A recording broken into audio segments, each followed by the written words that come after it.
بچه‌های من که میرن پیش خدا، با خدا زورشون یکی میشه، چون خدا زورش تا حالا کم بود. محمد و عبدالله رفتن کمک خدا. حالا ببین چه مملکت آبادی پیدا میکنیم بعد محمد و عبدالله. به خدا همتون نمیگه محمد و عبدالله خوشا به سعادتتون که پشت پاتون اینقدر خوب بود، که آخوندا رفتن، که دادستان حبیبی تقاصشو بس داد، که رحیمی و سلطان بهرامی همشون تقاصشون. بچه‌های من یه بار مردن، همه آدم‌ها یه بار بیشتر که نمیرن، ولی حبیبی، خامنه‌ای، اعضای مجلس، دیوان عالی قضایی، دادستان حبیبی، رحیمی، سلطان بهرامی روزی 100 بار میمیرن، روزی 100 بار میمیرن. به خدا از امشب الان 2 روز آرامش ندارن.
سپاسگزارم که این مرگ و نصیب شما کرد، چون خودتون دوست داشتید.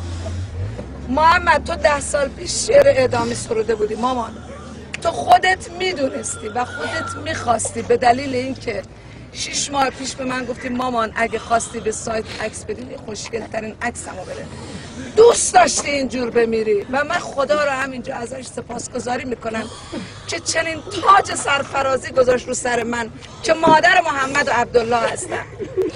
2 تا با غیرت، 2 تا مرد. خدا خودش امکان نداره، شاید بگید کفر بگم، امکان نداره دیگه مثل محمد و عبدالله خلق کنم. افتخار میکنم، از خدام سپاسگزارم که گذاشت بچه‌هام اونجوری که دلشون خواست بمیرن. آرزو بچه‌هام همین بود به خدا، اصلا سن سال نیست. بچه‌های من چشماشون باز بود، چیزایی رو میدیدن که حتی مادرشون نمیدید.